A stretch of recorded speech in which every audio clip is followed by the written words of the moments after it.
नमस्कार, आप देख रहे हैं अपना बिहार। मैं हूं आपके साथ विभा उपाध्याय। के पाठक बिहार की ब्यूरोक्रेसी में एक ऐसा नाम जो इन दिनों हर किसी की जुबान पर है। अपने एक्शन के लिए शिक्षा विभाग के अपर मुख्य सचिव के पाठक आम जनता से लेकर जनप्रतिनिधियों तक के बीच चर्चा का केंद्र बने हुए हैं। सरकार बदलने के बाद अब विपक्ष के पाठक पर हमलावर है। के पाठक को लेकर विपक्ष ने सदन के अंदर और बाहर दोनों ही जगह खूब हंगामा किया। विपक्ष के हंगामे के बीच शिक्षा मंत्री ने सदन में एक बार फिर से यह साफ कर दिया कि स्कूल की टाइमिंग 10 से 4 ही होगी। दूसरी ओर के पाठक अपने आदेश पर अड़े हुए हैं कि स्कूल का संचालन सुबह 9 बजे से लेकर शाम के 5 बजे तक होगा। सवाल यह कि के पाठक किसी की सुनते क्यों नहीं है? और कहिएगा अधिकारी को हटाइए, यह आपका अधिकार है। जो सबसे ईमानदार है उसके खिलाफ कार्रवाई करते हैं। ये सिर्फ एक दिन पहले यानी बुधवार का बयान है। विपक्ष के तमाम आरोपों और हमलों के बावजूद मुख्यमंत्री नीतीश कुमार शिक्षा विभाग के एसीएस के पाठक के साथ खड़े दिखे। मुख्यमंत्री ने सदन में जो बात के पाठक के लिए कही, वो शायद ही किसी अधिकारी के लिए किसी मुख्यमंत्री ने कभी इस तरह से कही होगी। कार्रवाई करते हैं ऐसे अधिकारी जो किसी का धंधा इधर उधर नहीं सुनता है और उसी के खिलाफ एक्शन लेते हैं। बहुत गलत बात है। बावजूद इसके के पाठक अपनी जिद पर अड़े हुए हैं।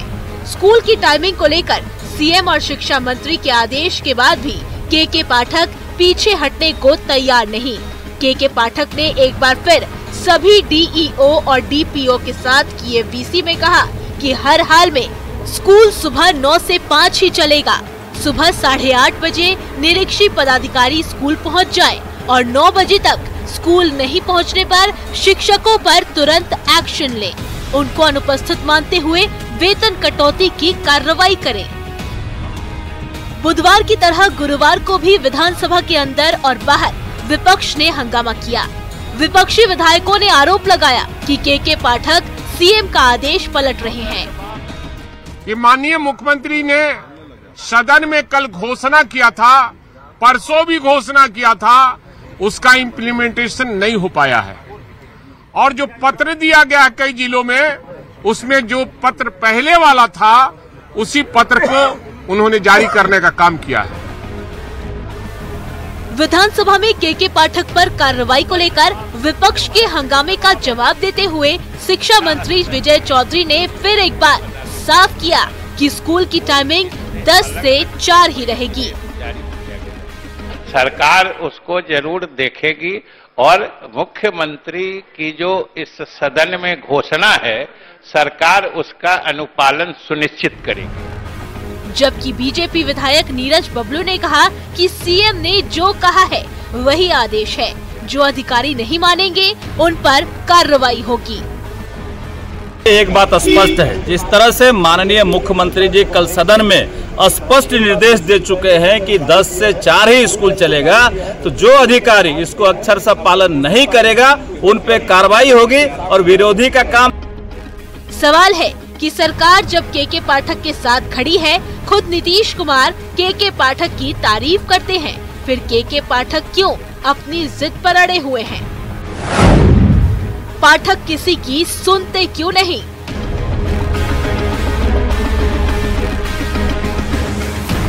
न्यूज़ 18 के लिए पटना से रजनीश के साथ शैलेंद्र और अमित की रिपोर्ट।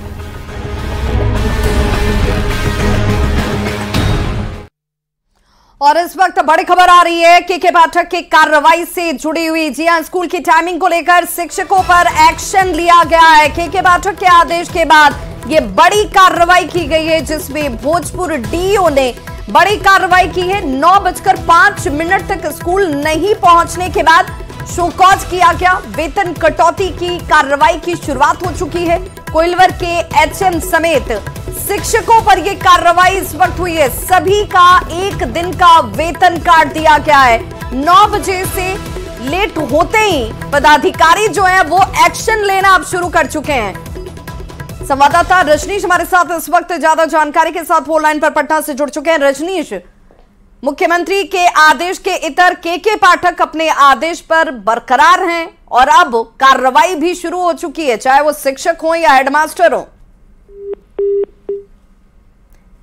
तो अपने सहयोगी से जुड़ने की हम कोशिश करेंगे, लेकिन इस वक्त की बड़ी कार्रवाई जिसमें के पाठक के आदेश के बाबत अब जो पदाधिकारी हैं जिन्हें ये ड्यूटी दी गई है कि भाई 9 बजे तक जो शिक्षक स्कूल में नहीं पहुंच रहे हैं उसके बाद उन्हें अनुपस्थित माना जाए, उनके वेतन की कटौती हो, शो कॉज जारी किया जाए। अब ये कार्रवाई कोइलवर के एचएम पर वेतन काटने के साथ साथ शिक्षकों के तौर पर भी कार्रवाई की शुरुआत हो चुकी है, क्योंकि ये सभी 9 बजे तक स्कूल में हाजिर नहीं थे, उपस्थित नहीं हुए थे और 9 बजे के बाद जो भी शिक्षक पहुंच रहे हैं उन्हें लेट माना जा रहा है, उन्हें एब्सेंट माना जा रहा है और उन पर अब कार्रवाई वेतन कटौती के तौर पर शुरू हो चुकी है।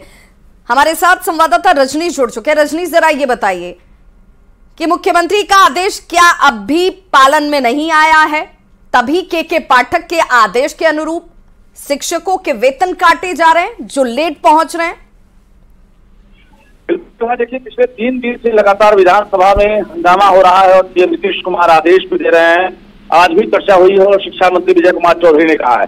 दूसरी तरफ के पाठक ने जो वीसी की थी अधिकारियों के साथ, वीसी के बाद जिला शिक्षा पदाधिकारी और जिला कार्यक्रम पदाधिकारी जो है अब एक्शन लेना शुरू कर दिए हैं। मामला भोजपुर का है, जहां का पत्र भी सामने आया है। यानी जो कोइलवर का बालक उच्च माध्यमिक विद्यालय है, वहां पर 9:05 तक स्कूल में जो शिक्षक हैं, एचएम हैं, नहीं पहुंचे तो 5 मिनट के बाद एक्शन शुरू हो गया। यानी सभी एचएम के साथ साथ जो शिक्षक हैं उन्हें शो कॉज कर दिया गया और 48 घंटे के अंदर उनसे जवाब मांगा गया है। इसके साथ साथ सभी की आज की जो सैलरी है वो काट ली गई है। तो एक बड़ी कार्रवाई हुई है। बता दें आपको, एक तरफ जहां 10 से 4 की बात सरकार कर रही है, सीएम नीतीश कुमार खुद घोषणा किए हैं, एक आदेश दिया गया है, लेकिन दूसरी तरफ जो शिक्षक 9:05 में भी अगर स्कूल नहीं पहुंचते हैं तो कार्रवाई शुरू हो गई है। यानी अब राज्य के तमाम जो स्कूल हैं वहां पर जो जिला शिक्षा पदाधिकारी हैं, प्रखंड शिक्षा पदाधिकारी हैं, टोला सेवक तक 7 बजे स्कूल पहुंच रहे हैं और वहां पर फोटोग्राफी के साथ साथ लेट से आने वाले पर कार्रवाई की जा रही है। जी विभा, बहुत बहुत शुक्रिया रजनीश इस जानकारी के लिए। तो यानी अब शिक्षक हो, प्रिंसिपल हो, कोई भी हो, ये आदेश एसीएस के पाठक का ही मानने के लिए बाध्य है और आदेश के तौर पर एसीएस के पाठक ने ये साफ कर दिया है कि सुबह 9 से लेकर शाम के 5 बजे तक स्कूलों में रहना अनिवार्य है। तो शिक्षा विभाग के एसीएस के पाठक को लेकर विवाद लगातार जारी है। विपक्ष उनके खिलाफ कार्रवाई की मांग कर रहा है, तो मुख्यमंत्री नीतीश कुमार और उनकी पार्टी जेडीयू के नेता के पाठक की ईमानदारी के लिए उनकी पीठ थपथपा रहे हैं। पर स्कूल की टाइमिंग को लेकर के पाठक के सख्त रवैये से बीजेपी खुश नहीं है। बीजेपी ये कह रही है कि अधिकारियों को सीएम की बात माननी होगी और जो अधिकारी आदेश का पालन नहीं करेंगे उनके खिलाफ कार्रवाई की जाएगी। ये मामला जो सामने आ रहा है, सारे मामले का माननीय सीएम साहब के संज्ञान में जाकर के है, उन बातों को सरकार देख रही जाकर के है और माननीय सीएम साहब घोषणा जो है, घोषणा का रूप है जो प्रशासन में बैठे जो लोग हैं वो चलना जा करके है। बहुत सही उन्होंने फैसला लिया है, उस फैसले का हम लोगों ने स्वागत किया जा करके है और अधिकारी उनके अनुकूल काम करेंगे जाकर। ये बिहार में कानून का राज आ गया जाकर के, कानून के तहत काम होगा। जो अधिकारी कानून के तहत काम नहीं करेंगे उस अधिकारी के खिलाफ कार्रवाई भी की जाएगी। देखिए, एक बात स्पष्ट है, जिस तरह से माननीय मुख्यमंत्री जी कल सदन में स्पष्ट निर्देश दे चुके हैं कि 10 से 4 ही स्कूल चलेगा, तो जो अधिकारी इसको अक्षर से पालन नहीं करेगा उन पे कार्रवाई होगी। और विरोधी का काम तो है आरोप लगाना, बिना मतलब का, बिना किसी तथ्य का ये लोग मोबाइल दिखाते हैं, आरोप लगाते हैं। जब सरकार में थे तो मजे ले रहे थे, उस समय शिक्षकों का दिक्कत इन्हें नजर नहीं आ रहा था, छात्रों का दिक्कत नजर नहीं आ रहा था। आज छात्र और शिक्षक इनको दिखाई दे रहा है, इसलिए कि ये सड़क पे चले गए हैं, इनके पास कोई काम नहीं है, ये सरकार से बाहर चले गए तो विधवा विलाप करते रहते हैं। ये स्पष्ट है जो मुख्यमंत्री का निर्देश है वो अक्षर सब पालन हो। इधर के पाठक को लेकर चल रहे विवाद को जीतन राम मांझी ने कम्युनिकेशन गैप बताया है। उन्होंने कहा कि लिखित रूप से आदेश नहीं मिलने का ये समस्या जो है वो उत्पन्न करता है। उन्होंने कहा कि मुख्यमंत्री ने जो बात स्कूल को लेकर कही है वही होगा। कम्युनिकेशन गैप है यहाँ पर। हम समझते हैं कि कोई भी पदाधिकारी जो आईएएस है और सीनियर आईएएस है उसको तो चीफ मिनिस्टर के बातों पर रहना ही चाहिए, चाहे कोई भी हो। अगर चीफ मिनिस्टर जी की बात शायद लिखित रूप में न मिली होगी, इसलिए वैसा कह रहे होंगे। चीफ मिनिस्टर ने बाद में घोषणा किया और कहा कि हम उनसे बात करेंगे, और चीफ मिनिस्टर खुद कहते हैं कि वो ईमानदार पदाधिकारी है। ईमानदार पदाधिकारी से कहीं कुछ बातें अगर हो गई है तो बातचीत में समझा दिया जाएगा, और फिर जो चीफ मिनिस्टर ने कहा है वही बात होगी कि 10 बजे से बच्चे लोग आवेंगे और 9:45 में टीचर लोग आवेंगे, छोड़ेंगे बच्चे 5 बजे, और वो जो टीचर हैं वो 5:15 सिवान के बाद जन विश्वास यात्रा लेकर तेजस्वी यादव छपरा पहुंचे, जहां उन्होंने मढ़ौरा में एक जनसभा को संबोधित किया। तेजस्वी यादव ने लोगों को 3 मार्च को पटना रैली में आने का न्योता दिया। तेजस्वी यादव ने लोगों से अपील की और कहा कि लालू प्रसाद ने सभी को पटना बुलाया है। तेजस्वी की सभा में स्थानीय विधायक और पूर्व मंत्री जितेंद्र राय भी मौजूद थे।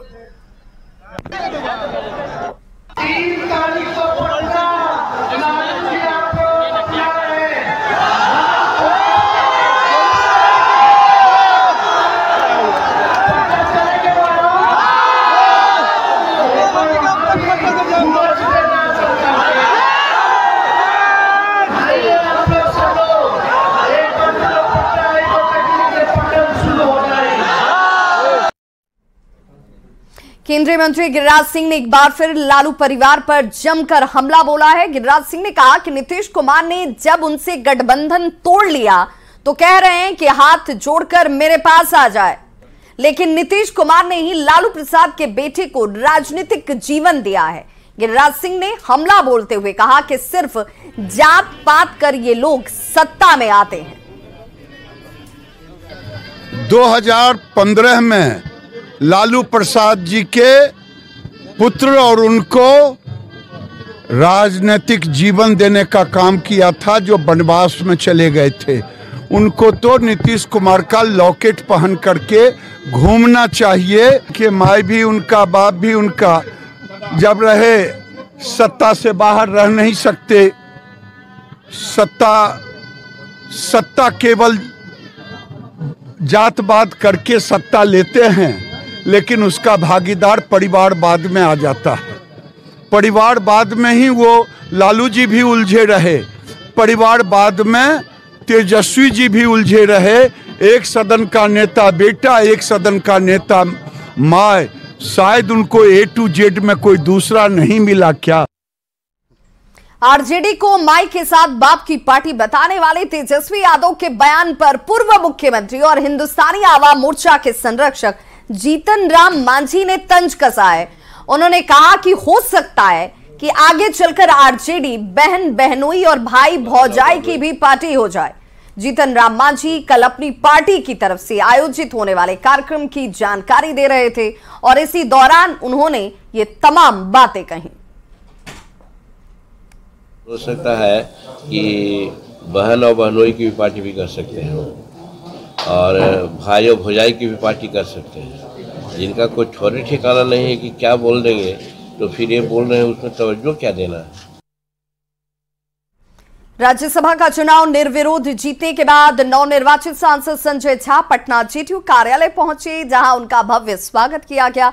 बिहार सरकार के पूर्व मंत्री अशोक चौधरी, प्रदेश अध्यक्ष उमेश कुशवाहा, पूर्व मंत्री जय कुमार सिंह और जेडीयू के पूर्व सांसद वशिष्ठ नारायण सिंह ने संजय झा का स्वागत किया। इस मौके पर संजय झा ने कहा कि जेडीयू परिवारवाद से दूर एक पार्टी है जहां कोई भी कहीं पहुंच सकता है। वहीं संजय झा ने कहा कि वे नीतीश कुमार ही हैं, जो जिम्मेदारी उनकी तरफ से दी गई उसे निभाने की वो हर संभव कोशिश करेंगे। इतनी बड़ी जिम्मेवारी, पहले जल संसाधन विभाग में काम करने का मौका दिया और आज पार्टी की बात जा करके राज्यसभा में, संसद में जाकर के बात रखने का मौका इन्होंने विश्वास जताया है। मुझे लगता है कि हमारे पार्टी के इतिहास को थोड़ा सा फ्लैशबैक में जाएं, पीछे जाकर के देखें, और ये सिर्फ मुख्यमंत्री जी भाषण में नहीं बोलते हैं। अगर परिवारवाद से दूर देश में कोई एक पार्टी है जिस पर नेता के परिवार का कोई प्रभाव नहीं, नेता का परिवार आसपास भी नहीं दिखाई पड़ता है। अकेला पार्टी जनता दल यूनाइटेड इस देश में है जहां मुख्यमंत्री जी हैं। हम लोगों के लिए तो गौरव की बात है, यहां कोई साथी कहीं पहुंच सकता है अपने काम के बल पर। बिहार प्रीमियर लीग का पूर्व संयोजक ओम प्रकाश तिवारी के कार्यालय में ईडी की टीम ने छापेमारी की। ओम प्रकाश तिवारी पर नगर निगम में लाखों रुपए की उगाही का आरोप है।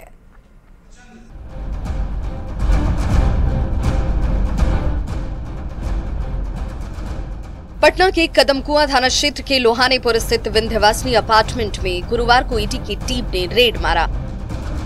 बताया जा रहा है कि पटना नगर निगम में फर्जी तरीके से लाखों रुपए की उगाही के मामले में ये कार्रवाई ओम प्रकाश तिवारी के आवास और कार्यालय दोनों जगहों पर की गई। यह तस्वीर है राजधानी पटना के कदमकुआं इलाके में स्थित विंध्यवासिनी स्ट्रीट अपार्टमेंट की, जहां पर ग्राउंड फ्लोर पर प्रवर्तन निदेशालय की टीम छापेमारी कर रही है। ओम प्रकाश तिवारी बिहार क्रिकेट लीग के ये पूर्व संयोजक बताए जा रहे हैं और इन्हीं के कार्यालय और आवास पर एक साथ छापेमारी चल रही है। यहाँ पर सूत्रों से मिली जानकारी के अनुसार ओम प्रकाश तिवारी का अस्तित्व नाम की कंपनी है और उन पर इसी कंपनी के जरिए फर्जी तरीके से लाखों रुपए की उगाही करने का आरोप है। वित्तीय अनियमितता के इस मामले में ईडी की टीम गुरुवार को दिन के 10 बजे छापेमारी शुरू की। आपको बता दें कि आखिर कौन है ओम प्रकाश तिवारी। बिहार प्रीमियर लीग के पूर्व संयोजक हैं। वर्तमान में शिवसेना सिंदे गुट के प्रदेश महासचिव हैं। लोहानीपुर के विंध्यवासिनी अपार्टमेंट में छापेमारी हुई। आवास और कार्यालय दोनों जगहों पर रेड हुई।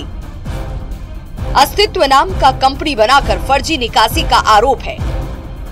कागजातों को फिलहाल ईडी की टीम खंगाल रही है। पहले भी इनके यहाँ सर्च ऑपरेशन किया जा चुका है और कई चीजें निकलकर सामने आई थी और फिर से एक बार ये छापेमारी जो है वो चल रही है। क्या कुछ निकल कर आता है इस पर हमारी नजरें बनी होंगी, लेकिन फिलहाल इस छापेमारी में कई वित्तीय अनियमितता के जो कागजात हैं उसको रिकवर किया गया है, ऐसी जानकारी ईडी सूत्रों के हवाले से मिली है। कैमरा पर्सन मनीष जुनेजा के साथ संजय कुमार, न्यूज 18 पटना। गोपालगंज में सरसों के खेत में एक लड़की की जलती हुई लाश बरामद हुई, जिसके बाद से पूरे इलाके में दहशत का माहौल है। पुलिस इस मामले की छानबीन में जुटी है, लेकिन अफसोस की बात कि अब तक पुलिस के हाथ खाली हैं। लड़की की पहचान तक अभी तक नहीं हो पाई है और ऐसे में सवाल ये कि जींस पहनी लड़की आखिर कौन थी। क्या पुलिस सुलझा पाएगी ब्लाइंड केस की इस गुत्थी को, जो पुलिस के गले की फांस बन गई है। लड़की की लावारिस लाश, पुलिस के गले की फांस।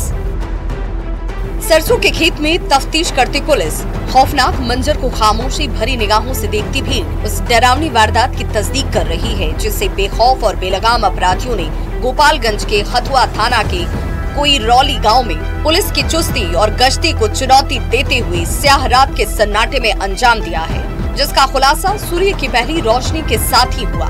उस वक्त जब किसान अपने खेतों की ओर गए थे, किसानों ने देखा कि एक युवती की लाश सरसों के खेत में जल रही है, जो जींस पहने हुए थी। उसके बाद लाश जलने की खबर पूरे गांव में जंगल की आग की तरह फैल गई। देखते ही देखते लोगों की भीड़ इकट्ठा हो गई। ग्रामीणों ने पुलिस को खबर दी।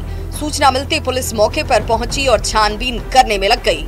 लेकिन सवाल ये कि जींस पहनी लड़की कौन थी? लड़की सरसों के खेत में कैसे आई? जलाने के पीछे आरोपियों का मकसद क्या था? इन तमाम सवालों का जवाब अब तक पुलिस ढूंढ नहीं पाई है, जो खेत में कहीं गुम है, जिसे तलाशने की पुलिस कोशिश कर रही है। ईडी चोटी का जोर लगा चुकी है, क्योंकि अब तक लड़की की शिनाख्त भी नहीं हो पाई है। अग्रतर कार्रवाई की जा रही है, उसका पोस्टमार्टम कराया जाएगा। साथ ही साथ वैज्ञानिक अनुसंधान भी हम लोग जारी रखेंगे। टेक्निकल और मानवीय आधार पर भी इसका अनुसंधान जारी रखेंगे। गोपालगंज में ये कोई पहली वारदात नहीं है। इससे पहले भी 4 फरवरी को जिले के मोहम्मदपुर में अपराधियों ने यूपी की युवती की हत्या की, जिसकी गुत्थी को पुलिस सुलझा चुकी है, लेकिन इस तरह के वारदात को रोकने में नाकाम साबित हो रही है। ऐसे में सवाल ये कि क्या प्रेम प्रसंग में लड़की की हत्या हुई है? अगर नहीं तो क्या हॉरर किलिंग में साजिश रची गई है? अगर नहीं तो लड़की की लाश के पीछे का सच क्या है? इन सवालों के जवाब पुलिस के पास भी नहीं है, क्योंकि केस बिल्कुल ब्लाइंड है। पुलिस फॉरेंसिक टीम और टेक्निकल टीम की मदद से आरोपियों तक पहुंचने की जद्दोजहद कर रही है, जिसमें अब तक नाकाम साबित हुई और लड़की की लावारिस लाश पुलिस के गले की फांस बन गई है। ऐसे में देखने वाली बात होगी कि पुलिस कब तक इस ब्लाइंड केस की गुत्थी को सुलझाती है, सच सामने लाती है, आरोपियों को सलाखों के पीछे पहुंचाती है। न्यूज़ 18 के लिए गोपालगंज से गोविंद कुमार के साथ ब्यूरो रिपोर्ट। तो इस बुलेटिन में बस इतना ही, लेकिन न्यूज़ 18 बिहार झारखंड पर खबरों का सिलसिला लगातार जारी है।